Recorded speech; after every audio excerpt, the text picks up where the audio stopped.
ഈ സുന്ദരിക്കുട്ടി ഓർഡർ എടുക്കുന്ന ഐറ്റം എന്താണെന്ന് പറയുന്നത് നിങ്ങൾക്ക് നേപ്പാളിൽ ഏതൊരു സ്ഥലത്ത് പോയാലും കിട്ടുന്ന തക്കാളി ഗാന എന്ന് പറയും. തക്കാളി അല്ലട്ടാ, തക്കാളിന്ന് നീട്ടി വിളിക്കണം എന്നാണ് പറഞ്ഞിട്ടുള്ളത്.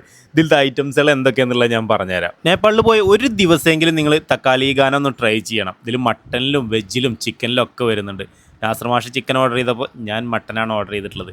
ഇതിൻ്റെ റൈസിൻ്റെ മേലെ ഒരു ഗീ ഇങ്ങനെ ഒഴിച്ചു തരും. എത്ര വേണമെങ്കിലും ഗീ ഒഴിച്ചു തരും. അതുപോലെ ആ ദാലിൻ്റെ കറിയിലും. തക്കാളി ഗാനയിൽ മെയിനായിട്ട് വരുന്ന സാധനമാണ് നമ്മളെ ഈ ചീര പോലത്തെ സക്കേ എന്ന് വിളിക്കും അവിടെ. ഇത് വെണ്ടയ്ക്കയാണ്, ബേണ്ടി എന്ന് പറയും. നമ്മളെ ഉരുളക്കിഴങ്ങിൻ്റെ സംഭവമാണ് ഇപ്പുറത്തിരിക്കുന്നത്.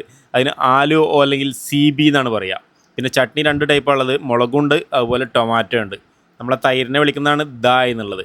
പിന്നെ ദാലിൻ്റെ കറി, അപ്പുറത്ത് മട്ടൻ കറിയും. കേരളത്തിൽ വന്ന് നിന്നിട്ട് സദ്യ കഴിക്കാതെ പോയാൽ എങ്ങനെ ഉണ്ടാവും? അതുപോലെയാണ് നേപ്പാളിൽ വന്നിട്ട് തക്കാളി ഗാന കഴിക്കാണ്ട് പോയിട്ടുണ്ടെങ്കിൽ. അപ്പോൾ ഈ സാധനം എന്തായാലും നിങ്ങൾ ട്രൈ ചെയ്യണം. എല്ലാ ഷോപ്പിലും അവൈലബിൾ ആണ്. നല്ലത് നോക്കിയിട്ട് ട്രൈ ചെയ്യുക. ഇതുപോലെ നെയ്യും കാര്യങ്ങളൊക്കെ കൂട്ടിക്കഴിച്ച് കഴിക്കാൻ അടിപൊളിയാണ്.